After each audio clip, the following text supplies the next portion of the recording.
Oh, how the mighty have fallen! Georgia snickered to herself as she surveyed the summarily defeated Roberta. To add insult to injury, Georgia was using the large wad of money she had managed to accumulate throughout her life as a man to fan herself. The breeze disrupted her fringe, making it flutter.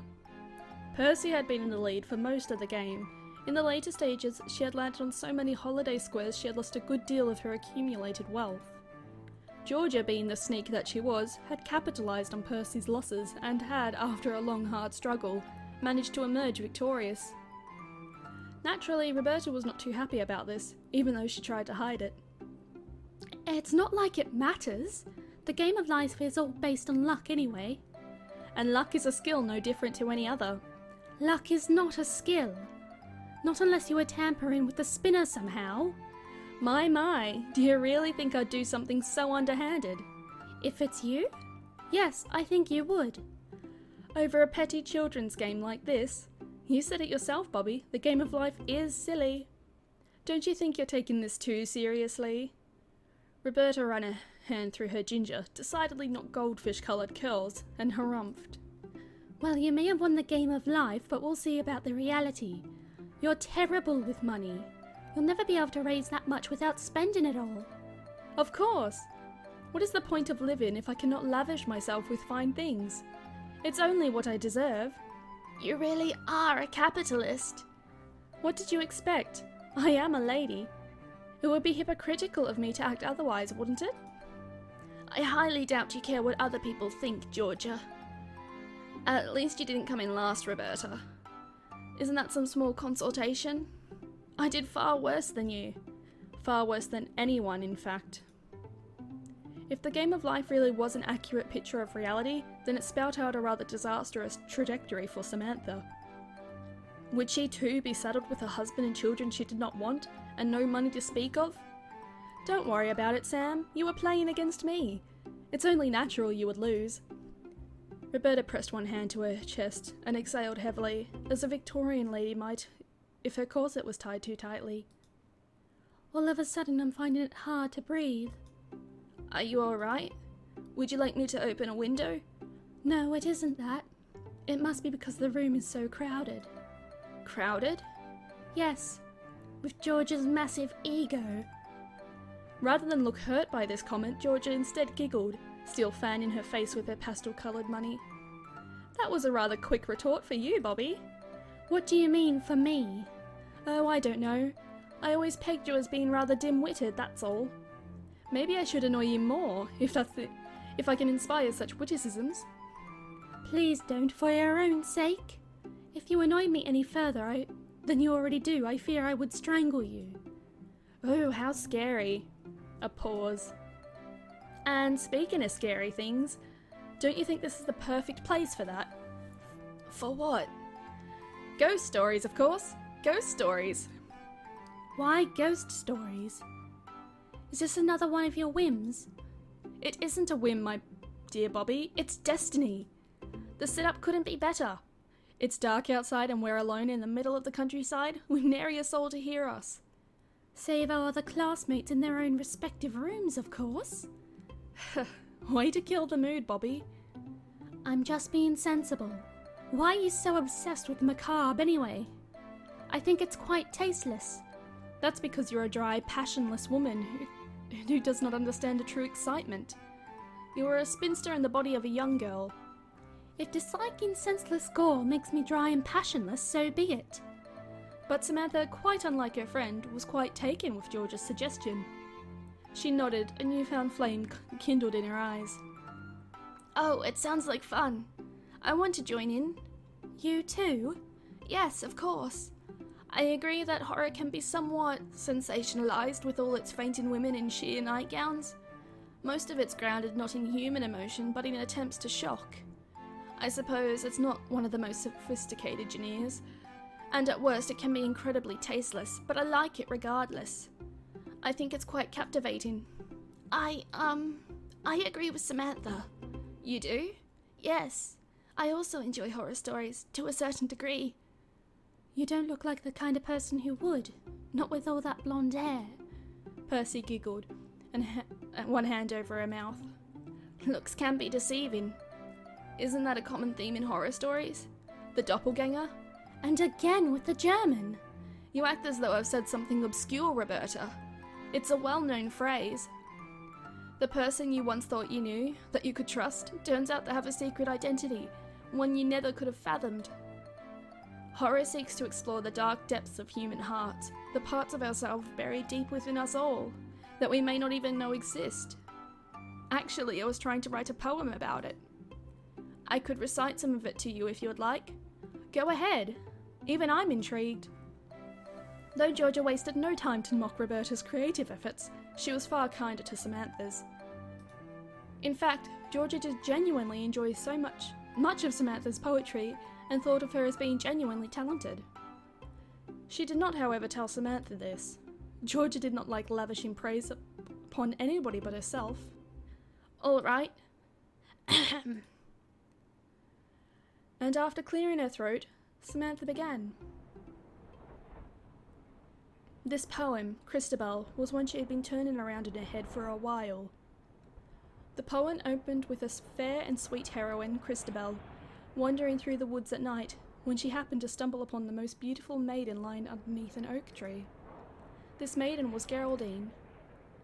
Samantha devoted no small period of time to describe the mysterious Geraldine with her smooth skin and the light blue veins that crossed underneath it, and the precious gems that sparkled within her long flowing hair. Christabel helped the weakened Geraldine to her feet and offered her shelter in her home, for as Samantha explained, Christabel was a sweet child, quick to trust and eager to please. However, when Christabel and Geraldine returned to the fair heroine's home, and there lay in bed together, Geraldine became morose, and her stricken voice did seem to hint at a rather more sinister side to her character. So, how was it? Did you enjoy it?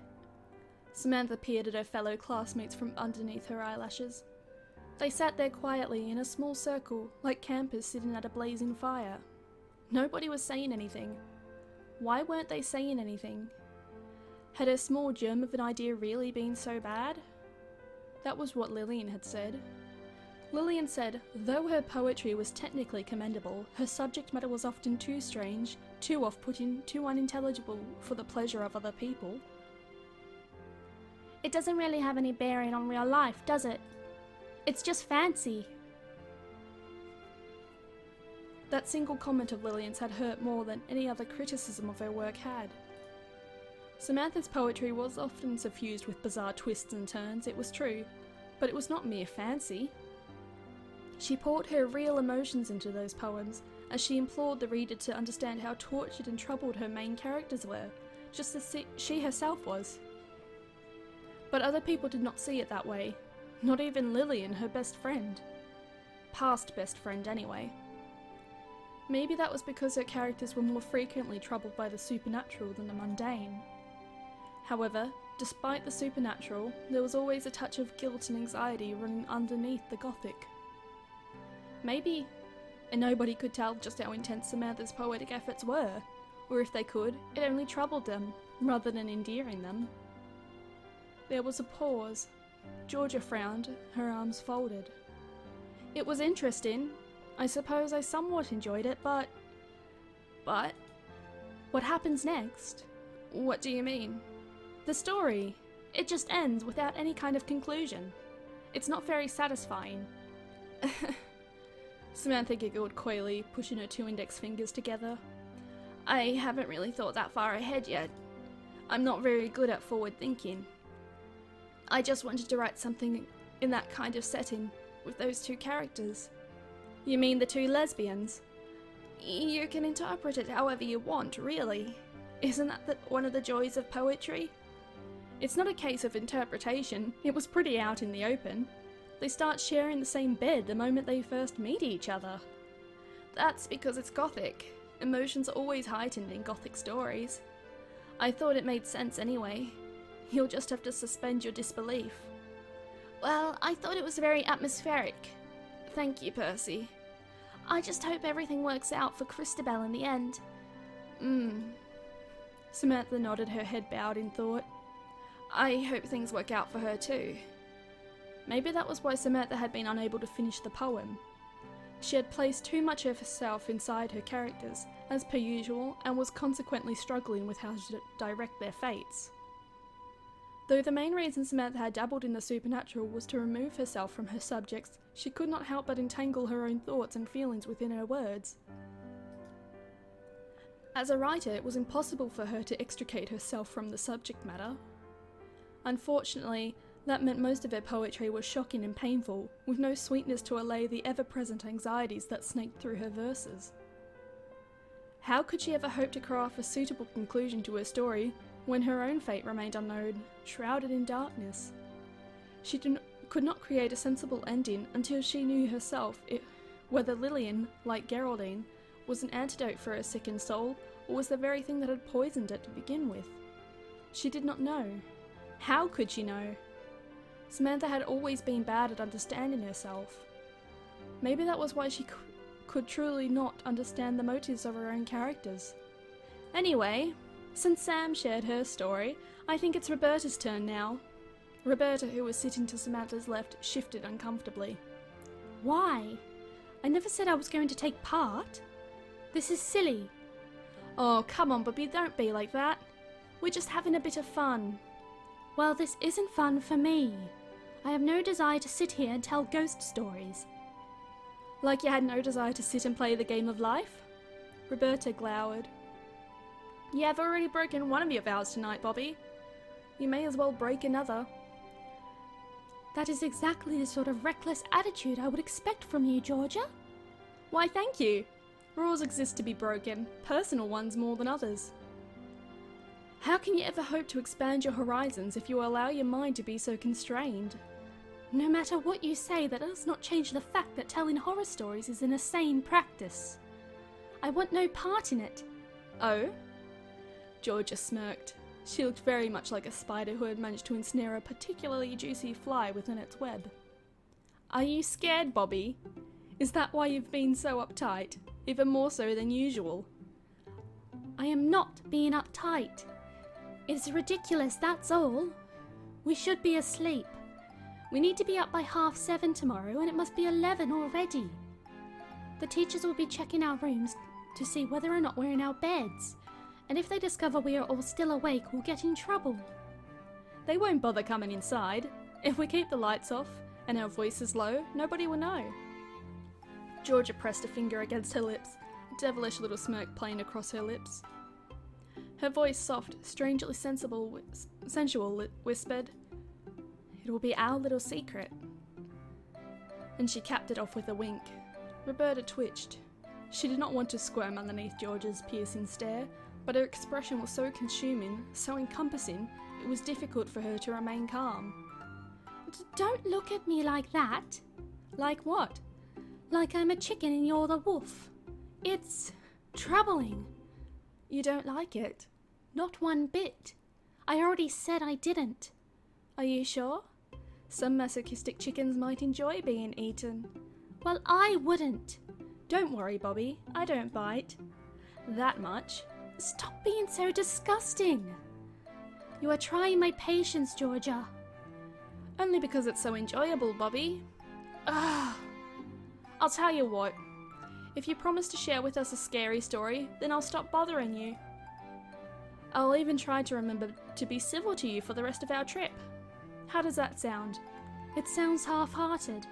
Being civil to somebody for 2 days shouldn't be such a difficult task. I agree, it should not be, especially for a lady such as myself, but you do make it rather hard for a girl to be civil towards you, Bobby. I'm sure you must understand this better than anyone. How do you battle back your feeling of revulsion when you look at your reflection in the mirror every morning? Roberta's right eye twitched, which it often did when she spent too much time in George's less than delightful company, but she tried to maintain her cool. She did not want to give Georgia the satisfaction of seeing her blush. Her hair was so auburn, her skin so fair, blushing often made her look like her head was on fire. This was in direct contrast to Georgia, who was pale and interesting at all times, no matter how often she went out in the sun. All right, I'll try to tell a story. I have little interest in the subject matter though, so I cannot promise you anything. Oh, this should be good. A private reading performed by our dear old Bobby herself. Are you being sarcastic, Georgia? Who, me? Georgia pressed one hand to her breast, her eyes wide as though offended. Never! I'm scandalised that you would accuse me of such a thing, Bobby. Yes, yes. Anyway, ahem. Roberta cleared her throat. The sound reverberated through the room, breaking through the stillness of the night air. Once upon a time. I thought we were supposed to be telling horror stories, Bobby, not fairy tales. I am going to tell you a story, if only you will be silent so that I may finish. That's right, don't interrupt, Georgia. All right, I'm listening. Once upon a time there was a little old woman who went for a walk in the woods. As she was wandering through the woods, she happened to stumble upon a little house with a thatched roof. She peered through the window and noticed that nobody was at home. Next, she tried the doorknob. To her surprise, realised that it had been left unlocked. Given that she was a meddlesome old woman, the kind who spread gossip with more glee than rats spread disease, she decided to let herself inside. Even though this was against the law, she was really very naughty. When the woman entered the house, she noted there were 3 bowls of porridge on the table. Without sparing a single thought for whoever had prepared the porridge, the old woman decided to eat it, for her stomach was rumbling. She tasted the first bowl of porridge, but it was too hot. The next bowl of porridge was too cold.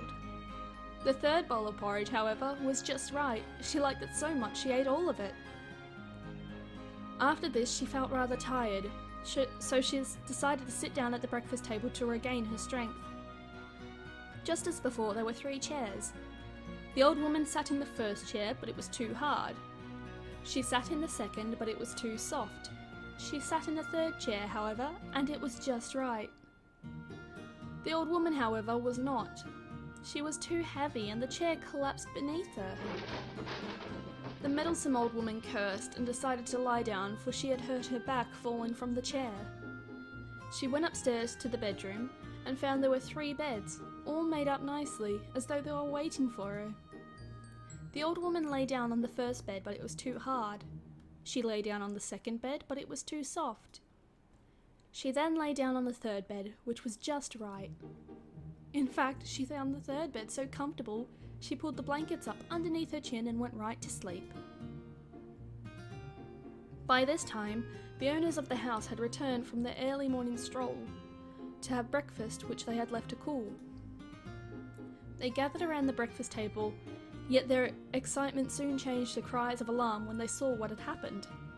"Somebody's been eating my porridge!" exclaimed the father. Somebody's been eating my porridge, exclaimed the mother. And somebody's been eating my porridge and they've eaten it all up, exclaimed the child. It was at this point they noticed their wooden chairs around the breakfast table, which were in complete state of disarray, the cushions strewn across the ground. "Somebody's been sitting in my chair!" exclaimed the father.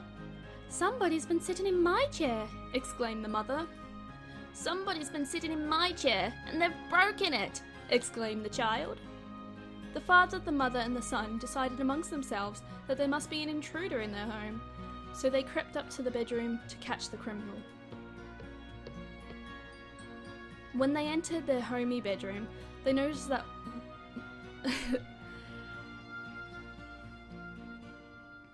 They noticed at once that their sheets were rumpled and covered in leaves and twigs. "Somebody's been lying in my bed!" exclaimed the father. Somebody's been lying in my bed, exclaimed the mother. And somebody's been lying in my bed, and here she is, exclaimed the child. The old woman had heard the deep, gruff voice of the father, but she was so deeply asleep it sounded like the howling of the wind to her. She had heard the voice of the mother, but it was so soft and gentle it sounded like a fairy speaking from within a dream. However, the child's voice was so shrill and sharp it woke her up at once. She started, eyes opening. When she saw the family, she shrieked in alarm and tumbled out of bed. You see, the cottage did not belong to a normal family. They were a family of bears. The old woman got to her feet with a tremendous shriek and ran over to the window, which was open. She jumped out of it, fearful for her life, and whether she broke her neck from the fall or not, or found her way out of the forest and was arrested by the police for manifold crimes, I do not know. but the three bears never saw her again. Silence descended, broken only by the sound of the wind in the background. Roberta sat there, her face slowly turning red despite herself, her hands clenched into fists so hard her fingernails dug into her palms. I finished my story. Feel free to say something. Anything. I would if I could, Bobby, but at the moment I'm lost for words. Consider that an accomplishment, for it doesn't happen often. What do you mean? I mean, I'm astounded by your idiocy. Idiocy? What was so idiotic about my story? It really wasn't a horror story. Of course it was. They were a family of bears. Bears! I thought you would like that reveal, Georgia. You did, after all, try to argue on behalf of keeping a bear in your dorm room. Oh, so you included that twist for me? I feel flattered, Bobby. It's a shame your story fell short. Oh, she has bear ears. What was wrong with it? It sounded more like a children's fairy tale to me, an incredibly moralizing one at that. Well, breaking into other people's homes and eating their food is wrong. The old woman should be punished for it. Then you should have made the bears eat her. At least that would have made the story a bit more exciting. They wouldn't eat her, that would be out of character. Weren't you listening?